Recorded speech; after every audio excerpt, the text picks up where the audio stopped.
the value of your being here at John Jay and our continuing work with you over time is that as an academic institution where we prize open discussion, critical discussion, evaluation, asking like the questions that were just asked, did anybody look at whatever you were doing with those police departments on predictive policing to see whether the models worked or not? Your question about the interplay between race and policing and crime in this country. All of those issues are profound and not solved by something as antiseptic as technology or data. In fact, they're exacerbated in some ways. They're heightened, made visible in very important ways. And universities, and certainly I want to speak on behalf of this one, have a role, I believe, in helping the people who do the tech work, the people who do the research, the people who do the sophisticated modeling, and those practitioners and community organizations that are on the implementation side of those equations to ask the hard questions. Is it making a difference in the pursuit of justice? That's the tough one. How do we know whether the world is better? How do we know whether decisions being made are more effective in whatever we use as our metrics?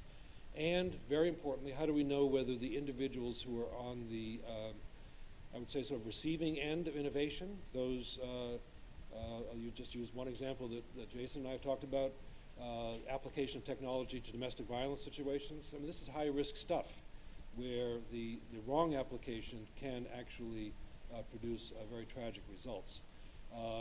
Or to look at it another way, if we think about predictive policing, and we're looking at use of models for the application of police resources, how do we know whether those new applications are actually promoting a sense of public trust in the enforcement of the law, respect for the law, and getting good results? So these are deep questions that we ask in every other context. And I think what appealed to me when Jeff and Jason came and sort of talked about this symposium was the application of that sort of rigor and independence and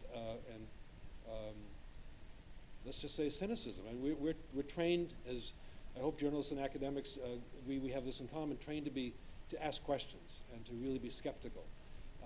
And so there are a lot of new shiny objects out there which are very exciting, and we all know them and are willing to sort of pursue where they take us. But my hope for this symposium, and certainly on behalf of John Jay, is that we are in common purpose here, asking to what end and what's working, what's not.